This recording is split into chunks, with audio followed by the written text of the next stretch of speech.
임하여 주시옵소서. 주님, 이 시간 나오면서 주께서 주신 귀한 물질 주님의 것인 줄 우리가 믿고 고백하는 마음으로 주님 앞에 올려드립니다. 드려진 이 물질이 영혼을 살리고 몸된 교회를 세우는 귀한 일에 아름답게 사용되게 하여 주시옵소서. 우리 사랑하는 성도들 마음 가운데 주님 앞에 복음을 위하여, 교회를 위하여 더 드리고 싶은 마음을 주시고 또 더 필요한 것들을 공급하여 주셔서 아낌없이 주 앞에 드릴 수 있도록 주님께서 은혜 베풀어 주시옵소서. 감사하며 예수님의 이름으로 기도합니다. 아멘. 초대 예루살렘 교회는 120명의 제자들로부터 시작이 되었습니다. 그러다가 오순절에 임한 성령님에 관한 베드로 사도의 설교를 듣고 3,000명이 회개하고 예수님께로 돌아왔습니다. 또 나면서부터 걷지 못하는 사람을 일으킨 것을 두고 전한 베드로 사도의 또 설교를 듣고 5,000명의 사람들이 믿게 되었습니다. 120명, 3,000명, 5,000명, 이 초대 예루살렘 교회의 성도의 수가 급격하게 늘어나게 된 것입니다. 그렇게 많은 성도들이 모였으니까 얼마나 다양한 부류의 사람들이 있었겠습니까? 그 가운데 경제적으로 아주 빈곤한 사람도 많았을 것입니다. 여러분, 복음은 가난한 사람들에게 전파되기가 더 쉽습니다. 경제적으로 어렵고 힘든 삶을 사는 사람들에게 복음의 소식은 구원의 소망을 가져다 주기 때문입니다. 그래서 복음이 처음 전파될 때는 대부분 빈곤층을 중심으로 강하게 전파됩니다. 예루살렘도 다르지 않았을 것입니다. 예루살렘 내 많은 약하고 가난한 사람들이 제일 먼저 복음의 소식에 반응을 했을 것입니다. 사도행전 6장에 나오는 이 과부를 돕는 말씀만 봐도 교회 내에 빈곤한 사람들이 많았다는 것을 우리가 미루어 짐작할 수가 있습니다. 그런데 이 사내들인 공회의 위협으로 인해 성도들이 합심해서 기도할 때 성령님을 통한 하나님의 사랑이 이 성도들 가운데 강하게 부어졌습니다. 또 예수님의 부활에 관한 말씀을 듣고 성도들은 땅의 것이 아닌 하늘의 영원한 것에 마음을 두기 시작했습니다. 그러면서 자신들이 이 땅에서 편하게 살려고 모아둔 소유를 교회 내 가난한 사람들을 위해서 내어놓기 시작했습니다. 그런 과정에서 우리는 갑작스럽고 당황스러운 한 사건을 접하게 됩니다. 그것은 아나니아와 삽비라 부부의 죽음입니다. 이 아나니아란 이름은 이 당시 유대 사회에서는 아주 흔한 이름이었습니다. 오늘 본문에 아나니아가 있고 이 사도행전 9장에 보면 다메섹에서 예수님을 만나 눈이 먼 바울에게 안수해서 그 눈을 뜨게 해준 제자 아나니아가 또 있습니다. 또 사도행전 23장에 보면 바울이 예루살렘에서 붙잡혔을 때 그를 신문하는 사람으로 대제사장 아나니아가 나옵니다. 그러니까 사도행전만 해도 아나니아가 3명이나 등장을 하는 것입니다.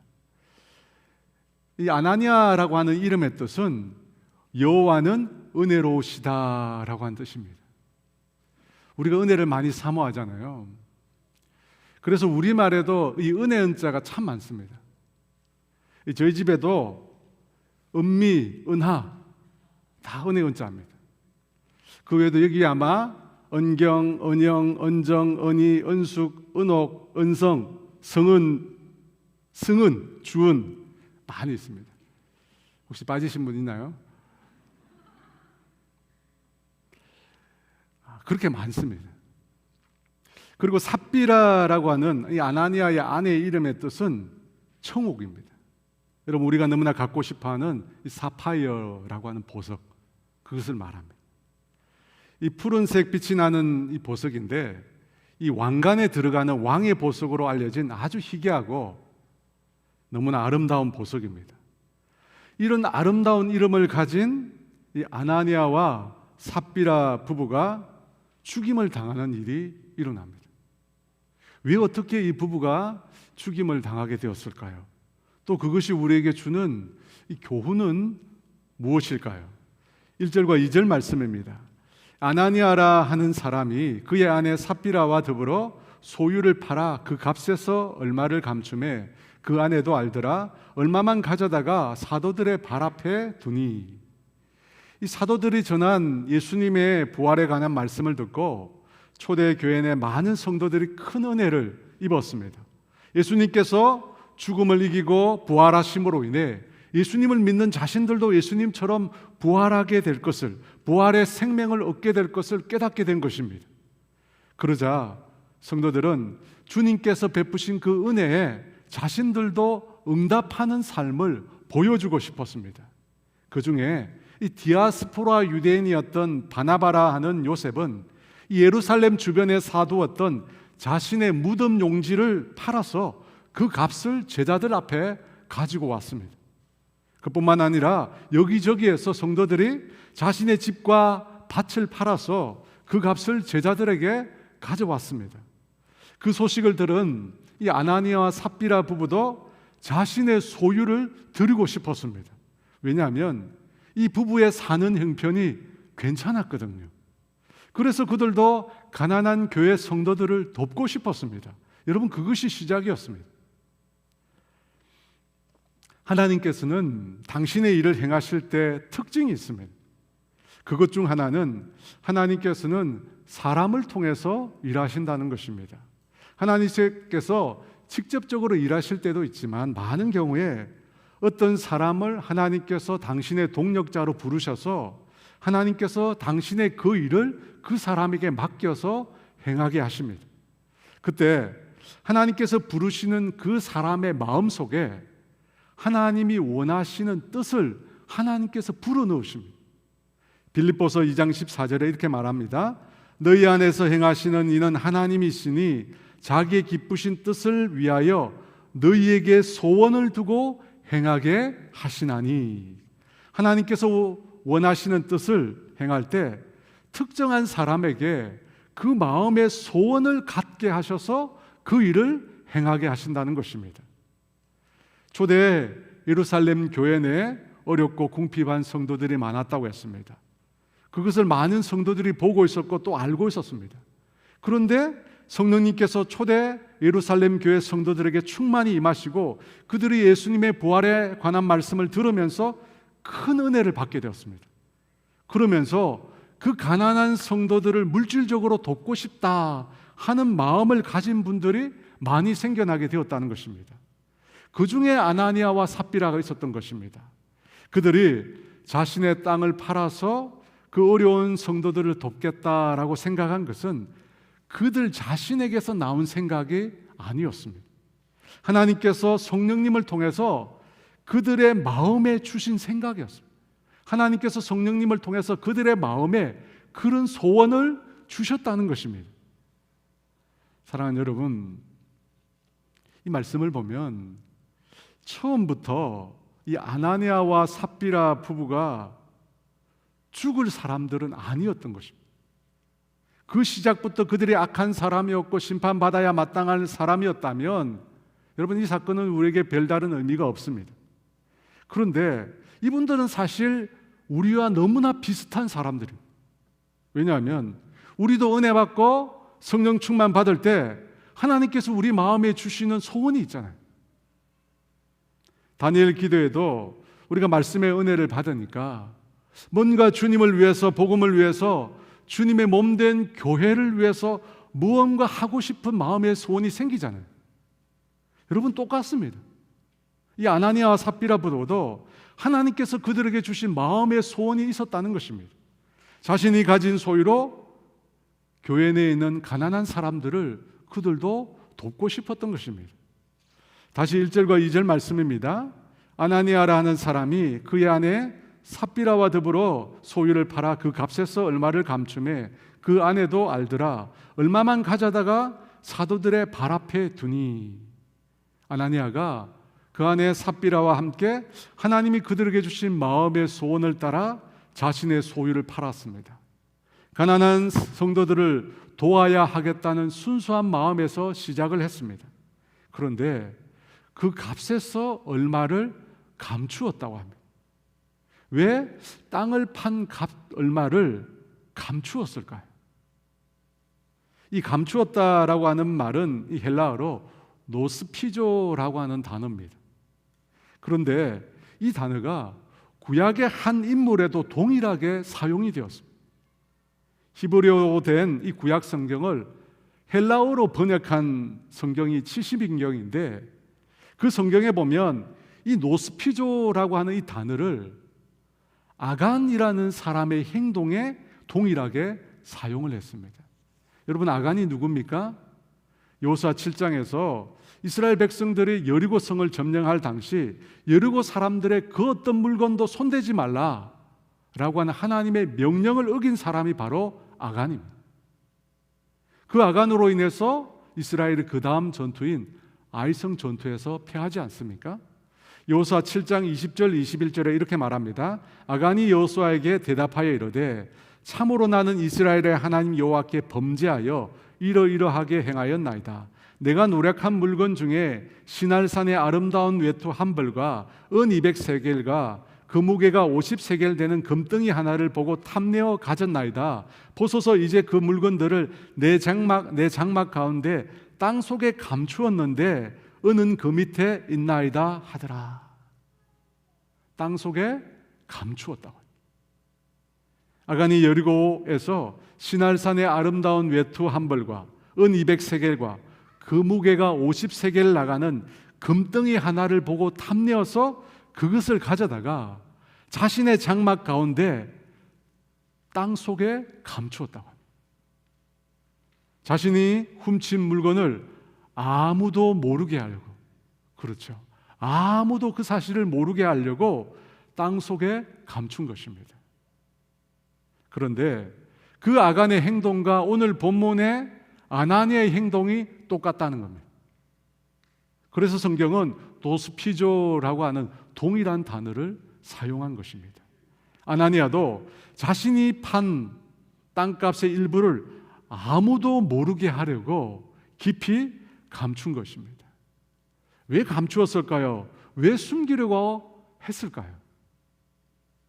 아마 이 아나니아는 이 땅을 팔아 그것을 제자들에게 가져오기 전에 이미 자신이 땅을 팔아서 그것을 모두 교회 성도들을 위해서 드리겠다라고 말을 미리 했던 것 같습니다.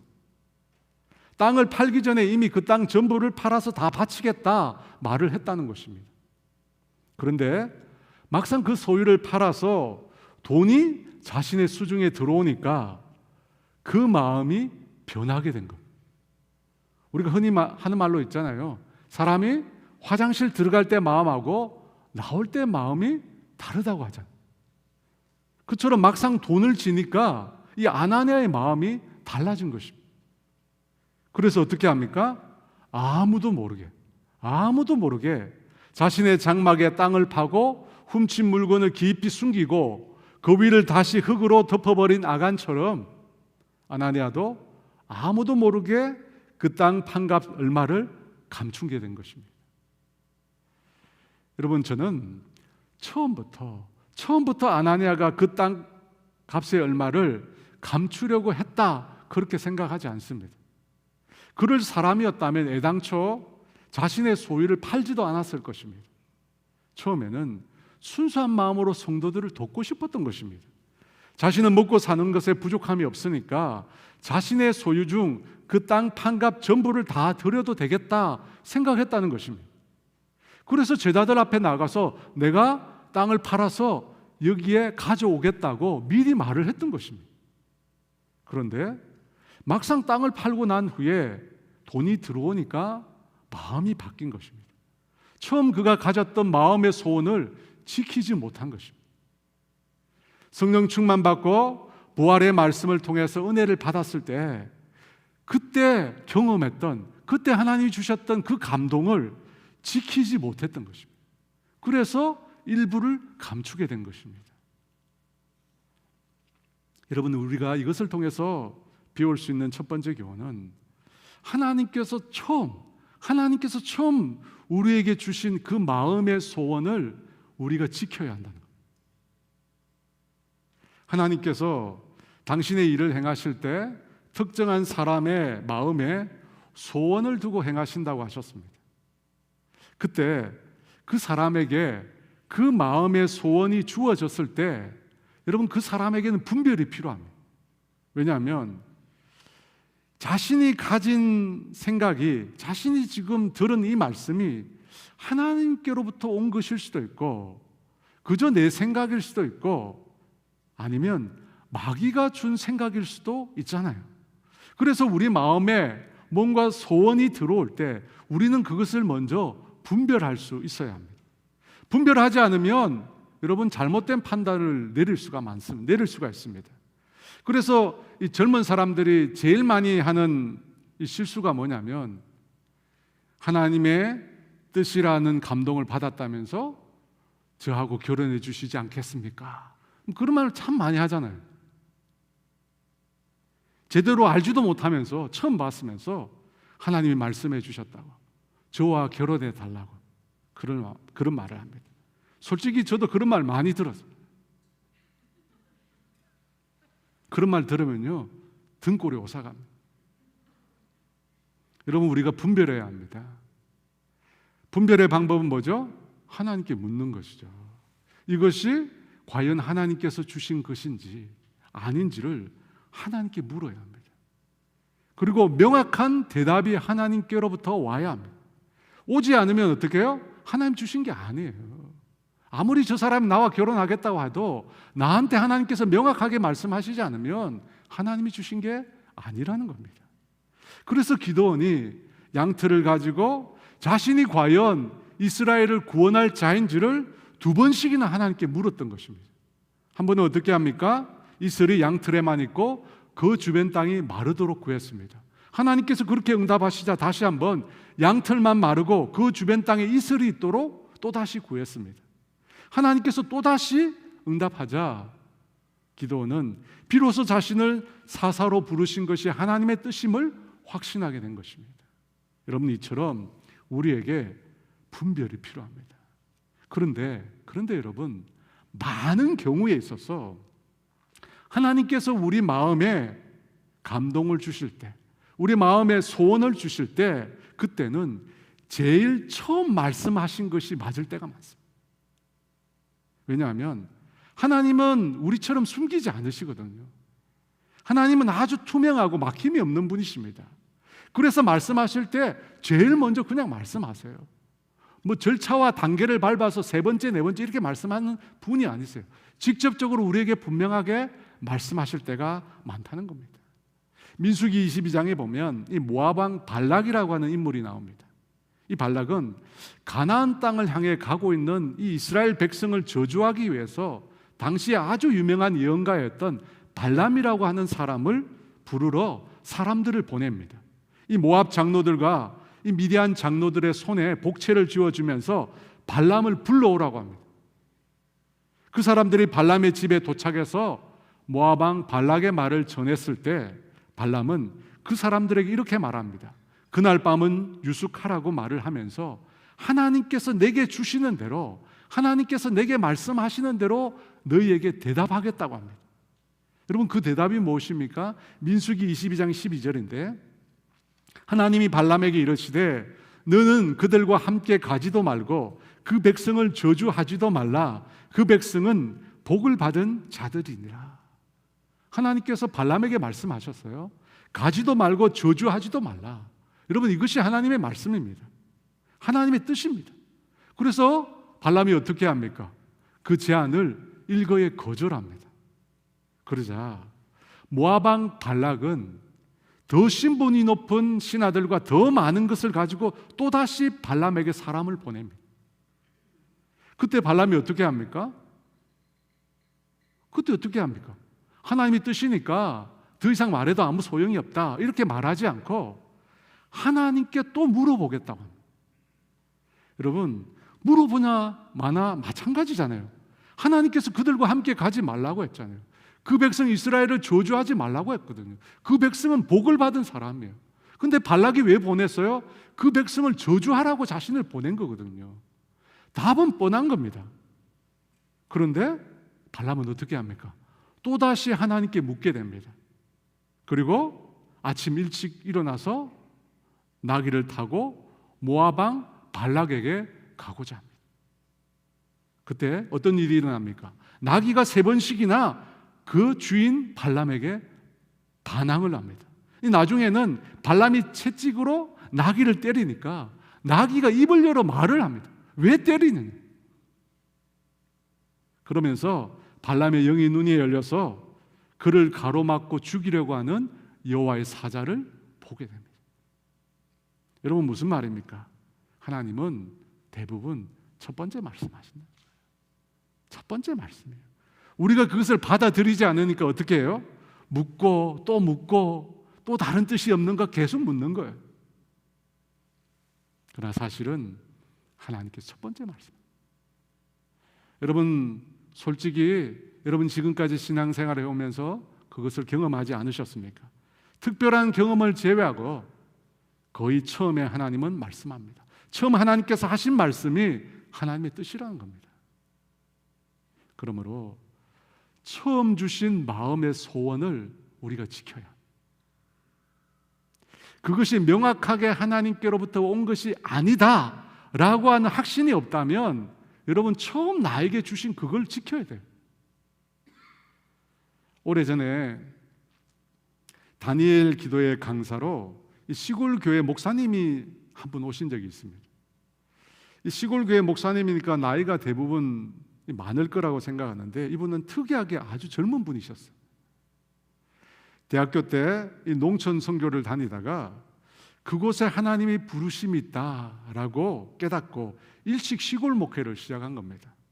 그런데 시골도 그냥 시골이 아니라 저 깊은 두메산골 시골에서 목회를 시작하신 것입니다. 그런데 그날 그분의 말씀이 참 은혜로웠고 또 도전이 되었습니다. 시골에서 이 연세 많으신 분들을 데리고 함께 목회를 하니까 얼마나 힘들겠어요. 뭐 청년회장이 70세니까 그분들 데리고 목회한다는 것이 여러분 쉽지 않잖아요. 신방을 하려고 해도 같이 갈 분이 없으니까 목사님이 키우시는 개를 신방 대원으로 삼아가지고 개를 데리고 신방 다니시는 거예요. 그런 얘기를 하시면서 참 재밌게 말씀을 하셨어요. 그날 집회를 마치고 제가 이제 강사분을 모시고 2층에서 1층으로 내려오는데 1층 한편에 어느 한 권사님이 서 계셨어요. 그리고 권사님이 저에게 은혜를 많이 받았다 그러면서 저에게 그 목사님 계좌번호를 물어보시는 거예요. 그래서 제가 저거 어떻게 합니까, 계좌번호를? 그런데 빨리 좀 알려줬으면 좋겠다는 겁니다. 왜냐하면 지금 그 시골 목사님을 물질로 섬기고 싶다. 물질로 섬기고 싶다. 자기가 그런 은혜를 많이 받아서 그 시골 목사님을 물질로 섬기고 싶은데 시간이 지나면 내 마음이 바뀔 것 같아서 빨리 하고 싶다는 거예요. 그래서 제가 바로 그 다음 날 아침에 계좌번호를 물어서 그 권사님에게 보내드렸어요. 한 10년쯤 지난 것 같습니다. 근데 아직 그 말이 아직도 저에게 생생하게 기억되고 있습니다. 시간이 지나면 마음이 바뀔 것 같아요. 빨리 보내드리고 싶다. 그렇습니다, 여러분. 우리 마음이 참 잘 바뀌잖아요. 그렇게 하지 않으려면 여러분, 우리의 마음이 바뀌지 않으려면 어떻게 해야 됩니까? 처음 주신 마음의 소원을 우리가 지켜야 돼요. 그걸 지켜내야 돼요. 여러분, 분명히 여러분들에게 하나님께로부터 받은 마음의 소원이나 혹은 하나님께 서원한 것들이 분명히 있을 겁니다. 많이 있으시죠. 담배 끊겠다고 서원하신 분도 있을 거고 술 끊겠다고 말씀하신 분도 있을 거고 소원이 분명히 있을 겁니다. 여러분, 그것도 어떻게 해야 됩니까? 지켜야죠. 그런데 만약에 시간이 지나서 지킬 수 없는 문제라면 어떻게 해야 합니까? 회개해야 돼요. 여러분, 우리도 남편이, 아내가, 자녀들이 한 약속들이 있잖아요. 여러분 그것 그냥 잊어버리고 아무것도 아니라고 그렇게 말씀하시는 분 혹시 있으십니까? 아니면 여전히 마음에 그거 갖고 계십니까? 대부분 가지고 있어요. 결혼하면 교회 꼭 가겠다 말했던 남편들이 있잖아요. 여러분 그냥 모른 채 아이고 지나간 일이니까 그렇게 생각하시는 분 계십니까? 아니면 여전히 가지고 계세요? 가지고 있죠. 그래서 말만 하면 뭡니까? 결혼할 때 약속하지 않았느냐고 계속 이야기하는 거잖아요. 여러분 하나님도 마찬가지예요. 하나님의 인격이십니다. 가지고 계세요. 가지고 계세요. 그걸 우리가 해결해야 합니다. 하나님은 사랑이 많으시니까 내가 했던 약속, 소원 그런 거 다 잊어버리셨을 거야. 천만에. 여러분 사랑이 많다는 것과 약속을 지키는 것은 다른 문제입니다. 여러분 하나님께 받은 마음의 소원이 있다면 여러분 그거 행하셔야 합니다. 하나님께 내가 행하겠다고 소원한 일이 있다면 반드시 지켜야 합니다. 그것을 지킬 수 없는 상황이 되었다면, 이제는 시간이 흘러서 그것을 할 수 없게 되었다면 하나님께 회개해야 합니다. 회개하고 내가 그때 하나님께 잘못했다고 회개함으로 그 문제를 해결해야 하는 것입니다. 왜 그렇게 해야 될까요?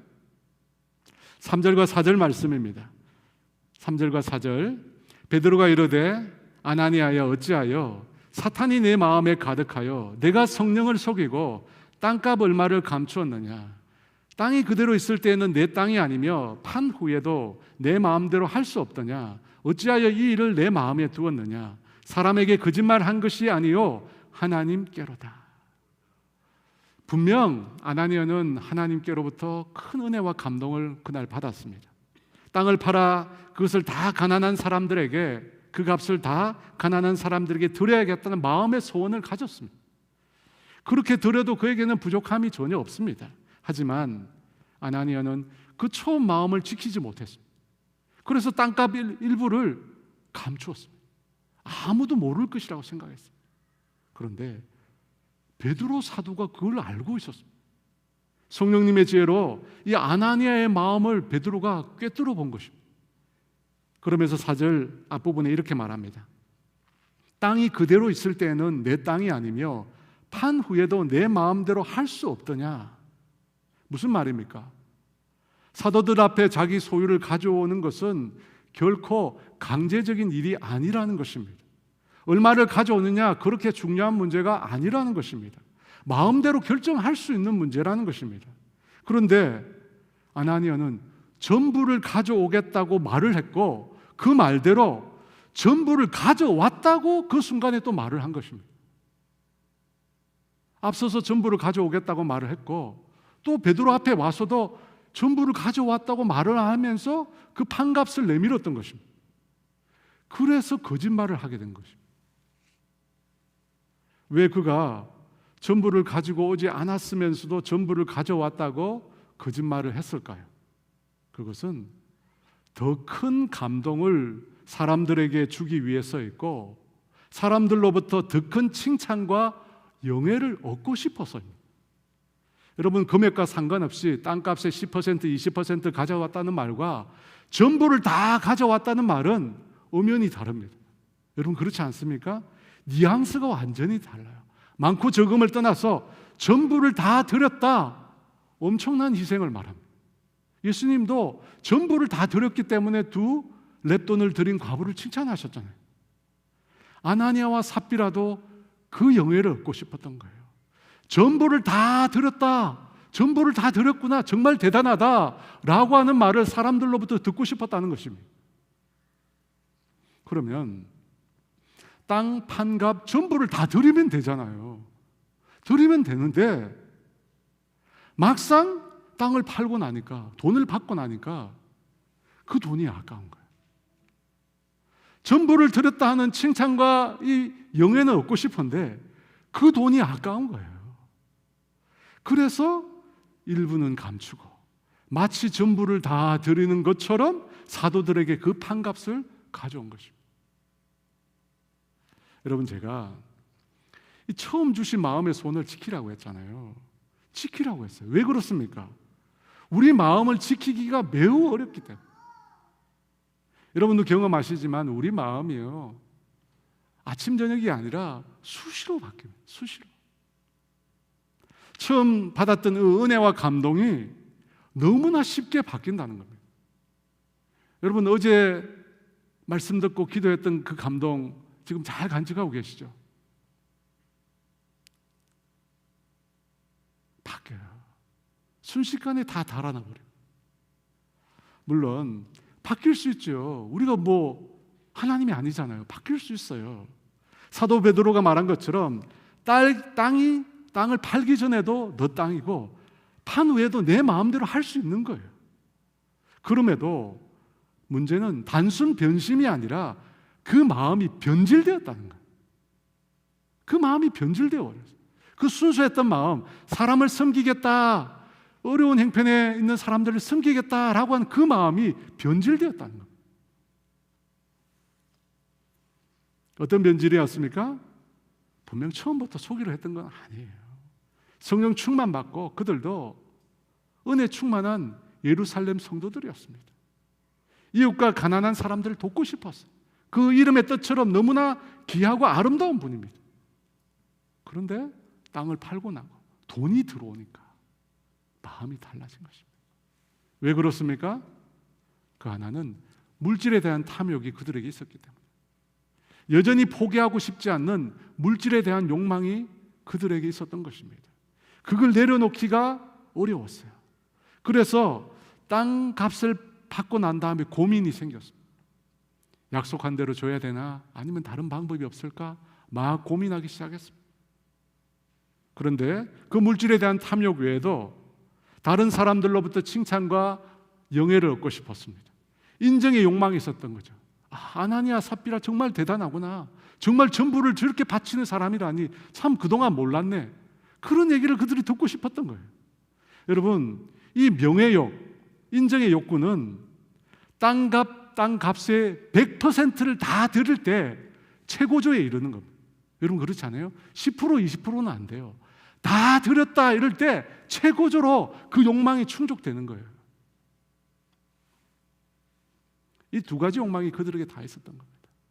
물질에 대한 욕망과 인정에 대한 욕망, 이 두 가지가 다 있었다. 근데 사실 우리도 두 가지 다 있잖아요. 여러분, 저와 여러분에게 똑같이 이 두 가지 다 있습니다. 이 욕망을 다 채울 수 있는 방법이 무엇입니까? 어떻게 하면 물질에 대한 탐욕과 인정에 대한 욕망을 다 채울 수 있을까요? 그렇게 해서 나온 것이 일부를 감추고 전부를 드리는 것처럼 제자들에게 땅 값을 일부를 가지고 온 겁니다. 아나니아는 아무도 모를 줄 알았어요. 감추었으니까. 그런데 베드로가 알고 있었어요. 그러면서 이렇게 말합니다. 3절에 베드로가 이르되 아나니아야 어찌하여 사탄이 내 마음에 가득하여 내가 성령을 속이고 땅값 얼마를 감추었느냐. 베드로 사도는 성령을 속이고 땅값 얼마를 감춘 아나니아를 가리켜 사탄이 내 마음에 가득하다고 합니다. 사탄이만.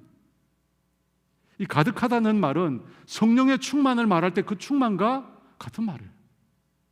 성령이 충만하듯이 사탄이 충만했던 거죠. 여러분, 이 말씀을 보면 아나니아에게는 아무 잘못이 없는 것 같습니다. 사탄이 잘못한 것 같습니다. 하지만 그 말씀의 뜻은 그런 뜻이 아닙니다. 4절에 나오잖아요. 땅이 그대로 있을 때에는 내 땅이 아니며 판 후에도 내 마음대로 할 수 없더냐. 어찌하여 이 일을 내 마음에 두었느냐. 사람에게 거짓말한 것이 아니요 하나님께로다. 땅을 사고 팔고 하는 것은 아나니아가 다 할 수 있었던 일입니다. 그 마음대로 할 수 있었어요. 그런데 어찌하여 이 일을 내 마음에 두었느냐. 무슨 말입니까? 내 마음을 잘못 썼다는 거예요. 어떻게 해요? 사탄이 내 마음에 가득하도록, 사탄이 내 마음에 가득 차서 그가 거짓을 행하도록 아나니아가 자신의 마음을 사탄에게 내어주었다는 것입니다. 자신의 마음의 처음 소원을 지키지 못하고 물질에 대한 탐욕과 이 명예욕으로 인해서 사탄이 가득하도록 자신을 방치했다는 겁니다. 여러분, 성경에서는 우리 인간의 마음과 생각이 중립지대라고 말씀하지 않으십니다. 선하거나 악하거나 어느 둘 중에 하나에 속하지 않는 중립지대라고 말하지 않는다는 것입니다. 그러면 우리 마음이 어때요? 성경은 우리 마음이 거짓되고 심히 부패되었다고 말합니다. 예레미야 17장 9절에 만물보다 거짓되고 심히 부패한 것은 마음이라 누가 능히 이를 알리오마는. 우리 인간의 마음이 만물보다, 모든 이 세상의 모든 것보다 더 거짓되고 심히 부패되었다는 것입니다. 왜 그렇습니까? 왜 이토록 우리가 심히 부패되었습니까? 죄 때문이죠. 하나님께 반역하고 하나님의 말씀을 거부하고 떠난 이후에 이 죄로 인해서 인간은 돌이킬 수 없는 부패와 타락 가운데 빠져 있습니다. 여러분, 그것으로부터 예수님께서 우리를 건져주신 것입니다. 그 죄악으로부터, 그 타락으로부터 우리 인생을 예수님께서 구원해 주신 것입니다. 그런데 그 죄악된 본성이 완전히 예수 믿고 난 이후에 사라진 것이 아니라는 거예요. 우리에게 남아있다는 것입니다. 우리가 죽어서 천국 갈 때까지 우리 마음속에 이 죄악된 본성이 남아있다는 것입니다. 그러면 어떻게 해야 합니까? 여러분, 우리가 이 죄악된 본성과 날마다 싸워야 합니다. 가만히 있으면 안 돼요. 중립지대가 아니에요. 그 마음을 그냥 두면 저절로 선한 방향으로 흘러가지 않습니다. 그 반대예요. 여러분, 우리의 마음을 그냥 방치해 두면 놀랍게도 이 마음은 거짓으로, 악으로, 죄악으로 흘러갑니다. 여러분, 우리의 마음이 죄악에 얼마나 빠르게 반응하는지 모릅니다. 여러분, 순식간이에요. 왜 예수님께서 음욕을 품고 여인을 보는 자마다 이미 간음했다고 그렇게 말씀했는지 아마 많은 분들이 이해하실 겁니다. 간음이라는 행동을 취하기도 전에 음욕을 품는 순간 이미 우리의 마음은 간음까지 가 있다는 사실입니다. 여러분, 그만큼 우리의 마음이 죄악에 민감하게 빠르게 반응합니다. 또 얼마나 우리 자신이 이 이익이라는 것에 빠르게 반응하는지 모릅니다. 여러분, 그렇지 않습니까? 로또 청약, 요즘 많이 하는 로또 청약. 여러분, 말만 들어도 귀가 솔깃다. 그뿐만 아니라 무엇보다도 우리 대적 마귀가 끊임없이 우리의 마음의 틈을 노리고 있습니다. 여러분, 마귀가 우리 어디를 최우선적으로 공격하는지 아십니까? 여러분, 우리 생각이에요. 마귀는 우리의 생각을 공격해요. 우리의 생각을 공격해서 우리의 마음을 사로잡으려고 합니다. 요한복음 13장 2절에 마귀가 벌써 시몬의 아들 가룟 유다의 마음에 예수를 팔려는 생각을 넣었더라. 마귀가 예수님의 제자 중 가룟 유다의 마음을 노리고 있었습니다. 그리고 그 틈이 생기자마자 그의 마음에 예수님을 팔려는 생각을 집어넣은 것입니다. 그 생각을 통해서 마귀가 우리를 공격하는 것입니다. 그러므로 여러분, 나에게 드는 생각, 나에게 이렇게 매일매일 밀려오는, 순식간에 밀려오는 이 생각들이 하나님께로부터 온 것인지 나 자신의 것인지 마귀가 준 것인지를 우리가 날마다 분별해요. 몇 년 전에 저희 둘째가 밤에 잠을 안 자고 저에게 와서 말을 거는 겁니다. 아빠, 자꾸 이상한 생각이 든다. 자꾸 이상한 생각이 든대요. 그래, 무슨 생각인데 하니까 마음속에 너는 필요 없어. 아무도 내가 중요하다고 생각하지 않아. 너 없어도 돼. 필요 없어. 그런 생각들이 자꾸 든다는 거예요. 그러면서 울면서 얘기를 하는 거예요. 그래서 제가 물었습니다. 그 생각을 누가 주는 걸까? 하나님이 주시는 거야? 아니면 마귀가 주는 걸까? 마귀가 준대요. 그래서 그 아들을 붙잡고 제가 기도해 줬습니다. 여러분, 우리의 마음과 생각은 결코 중립적이지 않습니다. 마귀가 끊임없이 우리의 마음의 틈을 비집고 우리의 생각을 공격하려고. 아나니아가 그것에 넘어간 거예요. 그 마음속에 이 물질에 대한 탐욕과 인정의 욕망이 있으니까 마귀가 그 틈을 타고 공격을 한 거예요. 근데 문제는 아나니아가 그 욕망과 그 탐욕과 싸워야 되는데 싸우지 않고 마귀에게 자신의 마음을 내어준 것입니다. 이스라엘의 초대 왕은 사울 왕이었습니다. 베냐민 지파 사울은 스스로 자신을 낮추어 여기는 겸손한 마음을 가지고 있었습니다. 그래서 하나님께서 그를 이스라엘의 초대 왕으로 삼으신 것입니다. 그런 사울 왕이 하루아침에 폭군으로 변하는 일이 일어나게 됩니다. 어떤 일이 일어났습니까? 블레셋과의 전쟁에서 승리한 후에 돌아오는데 그와 이스라엘 군대를 맞이하는 여인들이 노래 한 소절을 부릅니다. 그 노래의 내용은 사울이 죽인 자는 천천히요 다윗이 죽인 자는 만만히로다. 그 노래를 듣고 자신에게는 천천히요 다윗에게는 만만이라는 그 말에 사울이 극노하게 됩니다. 그때부터 사울이 다윗을 시기하게 됩니다. 여러분, 그전에는 그렇게 하지 않았어요. 그 말 한마디에 그 속에서 시기심이 불타오르게 됐습니다.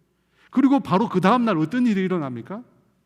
사무엘상 18장 10절 11절 말씀입니다. 그 이튿날 여호와께서 부리시는 악령이 사울에게 힘있게 내림에 그가 집안에서 정신없이 떠들어대므로 다윗이 평일과 같이 손으로 수금을 타는데 그때 사울의 손에 창이 있는지라 그가 스스로 이르기를 내가 다윗을 벽에 박으리라 하고 사울이 그 창을 던졌으나 다윗이 그의 앞에서 2번이나 피하였더라.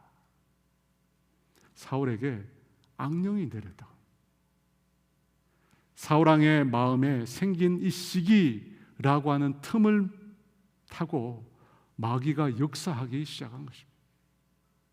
그러자 다윗이 수금을 타는데 사울이 창을 들어서 그를 죽이려고 합니다. 여러분, 우리의 마음과 생각에 잘못된 부분, 병든 부분 우리가 가만히 방치해서는 안 되는 이유가 여기 있습니다. 아나니아가 처음 마음의 소원을 지키지 못했을 때, 탐욕과 명예욕을 버리지 못했을 때 어떻게 됩니까? 그가 하나님을 속입니다. 하나님을 속이고 죄를 짓게 됩니다. 사울왕이 여인들의 노래에 자신의 마음을 지키지 못하고 분노와 시기심을 품었을 때 마귀가 그에게 역사합니다. 그가 창을 들어 다윗을 죽이려 합니다. 그러므로 사랑하는 여러분, 우리의 마음과 생각을 지켜야 합니다. 다른 사람이 지켜줄 수 있는 거 아닙니다. 우리가 지켜야 합니다. 성경은 이렇게 말씀합니다. 고린도후서 10장 5절 말씀. 하나님을 아는 것을 대적하여 높아진 것을 다 무너뜨리고 모든 생각을 사로잡아 그리스도에게 복종하게 하니, 모든 생각을 사로잡아 그리스도에게 복종시키라고 말씀합니다. 여러분, 매일 우리가 주님 앞에 나아가 우리 자신을 복종시켜요. 복종시켜야 합니다. 예수님 앞에 우리 자신을 복종시켜야 돼요. 내 삶의 주인됨을 내가 내려놓아야 돼요.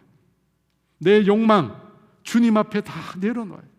매일매일 주님 앞에 나아가서 우리가 항복해야 돼요. 항복해야 돼요. 나는 죽고 내 안에 예수님께서 사시도록 우리 자신을 온전히 주님께 매일 내어드려야 합니다. 내 마음과 생각, 욕망은 사라지고 하나님이 나에게 주신 말씀, 하나님이 주신 나에게 주신 마음의 소원만 우리가 행하도록 해야 하는 것입니다. 여러분, 그렇게 하지 않으면 우리 모두는 오늘 이 아나니아의 잘못에 노출되어 있습니다. 우리 모두가 다 노출되어 있습니다. 아나니아는 특별히 악한 사람이 아닙니다. 은혜 받은 사람입니다. 은혜 받은 사람이에요. 성령 충만을 경험한 사람입니다. 그도 동일하게 우리와 동일한 사람이었습니다. 그런데 하나님을 속이고 범죄하게 됩니다. 여러분, 마귀는 끊임없이 우리 생각을 비집고 들어와서 끊임없이 우리를 유혹할 것입니다. 그러므로 우리의 모든 생각을 그리스도께로 가져가시기 바랍니다. 여러분에게 드는 모든 생각들이 하나님께로부터 온 것인지 아닌 것인지 물으시고 그 생각들을 다 예수 그리스도께로 가져가시기 바랍니다. 그래서 예수 그리스도께 복종하게 되는 저와 여러분 되시기를 주의 이름으로 축복합니다. 매일매일 생각을 사로잡아 주님께 드리시는 주의 자녀들 되시기를 주의 이름으로 축원합니다. 우리 함께 찬양하도록 하겠습니다. 주님 마음 내게 주소서라고 하는 찬양입니다.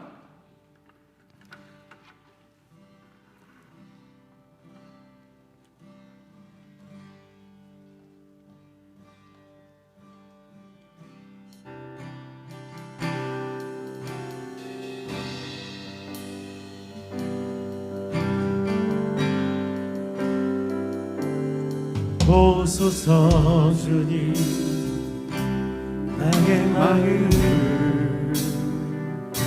선한 것 하나 없습니다. 그러나 내 모든 것 주께 드립니다. 사랑으로 안으시고 날 새롭게 하소서. 보소서 주님 나의 마음을 선한 것 하나 없습니다. 그러나 내 모든 것 주께 드립니다. 사랑으로 안으시고 날 새롭게 하소서. 주님 마음 내게 주소서. 내 아버지 주님 마음 내게 주소서. 나를 향하신 주님의 뜻이 이루어지도록 주님 마음 내게 주소서. 주님 마음 보소서. 주님 나의 마음을 선한 것 하나 없습니다. 그러나 내 모든 것 주께 드립니다. 사랑으로 안으시고 날 새롭게 하소서. 주님 마음 내게 주소서. 내 아버지 주님 마음 내게 주소서. 나를 향하신 주님의 뜻이 이루어지도록 주님 마음 내게 주소서. 내게 사랑을 가르치소서. 당신의 마음으로 용서하게 하소서.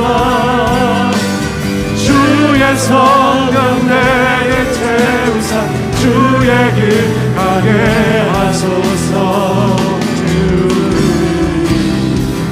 당신 마음 주소서. 주의 성령 내게 채우사 주의 길 가게 하소서. 주님 당신 마음 주소서. 주님 마음 내게 주소서.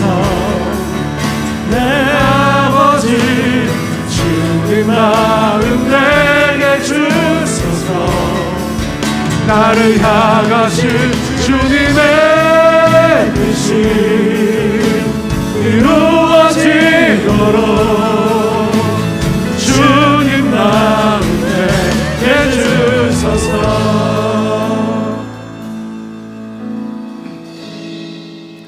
사랑하는 여러분, 아나니아와 삽비라도 처음부터 속이려 하고 숨기려 했던 것이 아님을 여러분 기억하시기 바랍니다. 그들도 순수한 마음으로 성도들을 도우려고 했습니다. 근데 문제가 뭡니까? 처음 마음의 소원을 지키지 못했다는 것입니다. 여러분에게도 분명히 하나님께서 주신 마음의 소원이 있을 것입니다. 여러분의 은혜 받고 성령 충만 경험했을 때 하나님이 여러분 마음에 주신 소원이 있다는 겁니다. 여러분 속이지 마십시오. 알고 있어요. 속이지 마세요. 하나님 다 알고 계십니다. 하나님 못 속입니다. 하나님 못 속여요. 하나님 알고 계세요. 주님이 주신 것이 아니라는 명확한 확신이 아니라면, 확신이 없다면 주님이 주신 게 맞아요. 어떻게 하시겠어요? 계속 그거 지고 가시겠어요? 여러분, 그것이 여러분이 굴레가 돼요. 여러분이 꽉 잡고 높지 않아. 여러분이 하나님께 더 가까이 나아가려고 하는데 나아갈 수 없도록 다리를 잡는 거예요. 다리를 잡고 있어요. 하나님 속지 않으십니다. 여러분이 회개하고 돌이키세요. 그거 외에는 방법이 없어요. 그거 외에는 방법이 없어요. 하나님이 주신 것들을 다시 회복시키는 유일한 방법은 회개밖에 없어요. 회개하고 다시 결단하세요. 여러분, 만약에 지킬 수 없는 것이 되어버렸다면 회개하는 것으로 족합니다. 하지만 지금도 지킬 수 있는 것이라면 회개하고 돌이키세요. 여러분, 돌이키면 하나님이 여러분 살리십니다. 돌이키면 하나님의 능력이, 하나님의 은혜가, 하나님의 능력과 권세가 여러분에게 임합니다. 주님 그걸 원하십니다. 여러분, 내어놓으세요. 우리 이 시간 그것을 가지고 한번 기도하겠습니다. 우리 주여 한번 예수 기도합니다. 주여! 아버지 임하여 주세요. 아버지 임하여 주세요. 아버지 임하여 주세요. 성령님 임하여 주세요. 아버지 임하여 주세요. 하나님, 우리가 하나님의 주셔서, 하나님 우리 마음에 주셔서 마음의 소원, 하나님 우리에게 하나님께 했던 소원들을 하나님 그걸 지킬 수 있도록 도와주세요. 회개하고 다시 돌이킬 수 있도록 도와주세요. 아버지, 우리의 강팍한 마음 깨트려주세요. 아버지, 한 걸음 더 나아갈 수 없다는 걸 알게 해주세요. 나아갈 수 없습니다. 주님은 속지 않으십니다. 주님은 모른 체 하지 않으십니다. 주님 이 시간 그걸 내려놓게 해주세요. 주님 내려놓게 해주세요. 아버지, 우리 사랑하는 성도들이 아버지 그 문제 해결할 수 있도록 도와주세요. 처음 주셨던 그 마음의 소원, 아버지 처음 주셨던 그 마음의 소원 하나님 그 털어놓을 수 있도록 주님 도와주셔서 성령님 이 시간 역사하여 주세요. 성령님 이 시간 역사하여 주세요. 성령님 이 시간 역사하여 주세요. 아버지 영으로 역사하여 주세요. 영으로 역사하여 주세요. 아버지 영으로 역사하여 주세요. 아버지 영으로 역사하여 주세요. 아버지 영으로 역사하여 주세요. 아버지 그거 지고 살아가지 않도록 도와주세요. 그거 지고 살아가지 않도록 아버지 그 완고한 마음 깨뜨려주시고 이 시간 주님 앞에 내려놓게 주님 앞에 회개하고 돌이키면 하나님이 나를 붙잡으심을 알게 해주세요. 내가 돌이키면 하나님이 역사한다는 걸 믿게 해주세요. 하나님 나를 새롭게 한다는 걸 믿게 해주세요. 아버지 도와주세요. 하나님 이 시간 역사하여 성령님 역사하여 아버지 역사하여 성령님 역사하여 성령님 역사하여 여러분, 마귀는 우리의 마음과 생각을 노리고 있습니다. 내 마음에 조금이라도 틈이 나면 마귀는 우리를 미혹하고 넘어뜨리려 한다는 사실을 잊지 마십시오. 그래서 매 순간 우리의 생각을 주님께로 가져와야 돼요.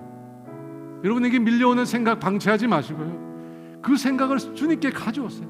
주님 어떻게 해야 합니다? 이 생각이 주님이 주신 것입니까? 아니면 주님이 주시지 않은 것입니까? 주님께로 가져오세요. 그리고 주님 앞에 복종하십시오. 성경은 분명히 말합니다. 성령을 따라 행하면 육체의 욕심을 이루지 않는다고. 성령님을 따라 행하면 육체의 욕심을 이루지 않게 된다고 분명히 약속하고 계십니다. 여러분, 이 시간 기도합시다. 주님, 내 마음과 생각을 예수님께 복종시킬 수 있도록 도와주세요. 성령님 도와주세요.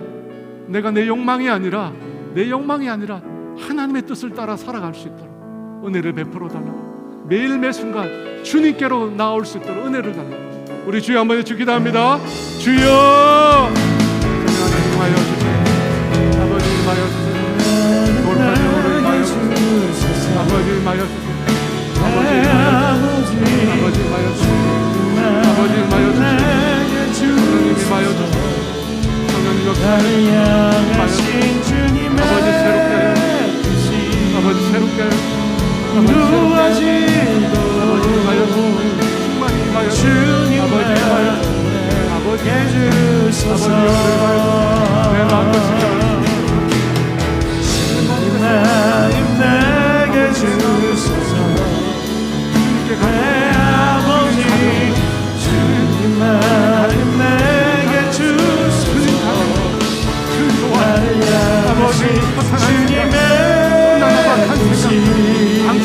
새롭게 아버지 온갖 욕망의 생각, 온갖 아버지 탐욕의 생각 방치하지 않고 주께로, 방치하지 않고 주께로 주님 가져오니 주님 내 생각을 다스려주시고 주님 나를 붙들어 내 마음을 붙잡아 주세요. 내 마음을 새롭게 하여 주시고 주님의 마음을 주시고 주님 나를 새롭게 하여 주시고 주님 나를 새롭게 하여 주소서.